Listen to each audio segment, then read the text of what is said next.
Be be سلام اللہ علیہ کی زندگی میں اگر ہم کوشش کریں کہ جو کہ ہمارے لیے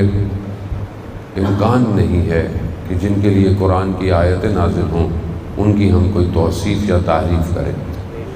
بہرحال ٹوٹے پھوٹے الفاظ کے ذریعے سے جو چیزیں علماء نے بیان کی ہیں، بی بی کی زندگی کے بہت سارے ایسے زاویے ہیں کہ جو ہمارے لیے مشعل راہ ہیں، اور اسی کی طرف ہماری توجہ ہونی چاہیے تاکہ ہم اپنی ظاہری زندگی کو بہتر کر سکیں۔ اگر ہم چاہتے ہیں کہ ہمیں ان کی شفاعت نصیب ہو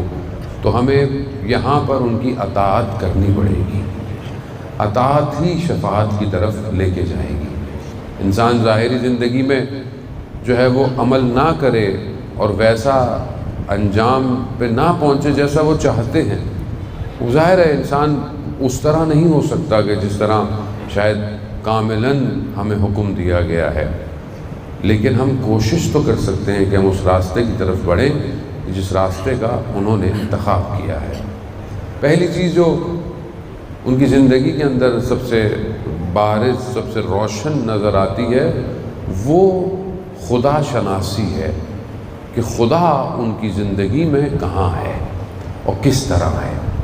ظاہر ہے بہت ساری چیزیں نظر نہیں آتی کیونکہ ان کا تعلق مادے سے نہیں ہوتا۔ جب آپ کسی کو بولیں گے کسی کے پاس اتنا یہ ہے اتنا یہ ہے تو یہ ساری چیزیں تب آپ کو نظر آئیں گی جب آپ دیکھیں گے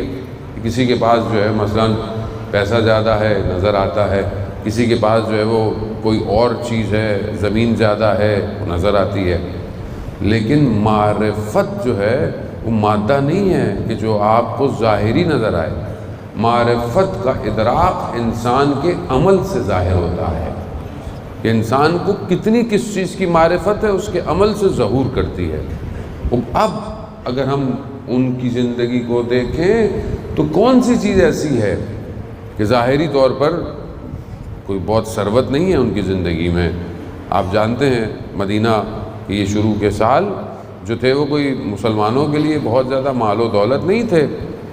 مال غنیمت بھی وہ جنگوں میں ملتا تھا تو اس میں لوگوں کی تعداد اور اس کے تقسیم ہونا اور ساری چیزیں ایسا نہیں تھا، اور رسول خدا حضرت محمد مصطفیٰ صلی اللہ علیہ وسلم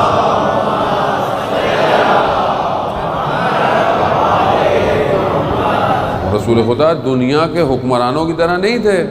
کہ سب سے پہلے مال جو ہے وہ خود لے لیا جائے نعوذ باللہ اور پھر جو ہے وہ نہ، وہ رسول ہے، جو حکم ہے جو امر ہے اسی طرح چیزیں جو ہے وہ تقسیم کی جائیں گی، بلکہ اپنی چیز بھی لوگوں کو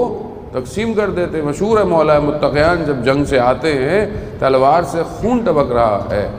تو پوچھا بی بی نے علی کیا لے کر آئے ہو؟ دنیا والے غنیمت لے کر جا رہی ہے، سب کچھ ہے، تو علی کیا لے کر آئے ہو؟ حضرت علی فرماتے ہیں اللہ کی رضا لے کر آیا۔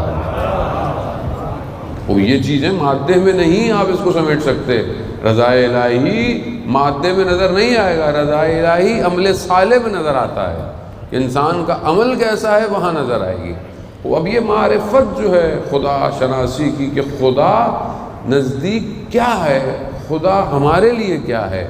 خدا کو ہم اپنی زندگی میں کہاں دیکھتے ہیں، خوب یہ ساری چیزیں آپ کو اپنی زندگی میں نظر آنی چاہیے۔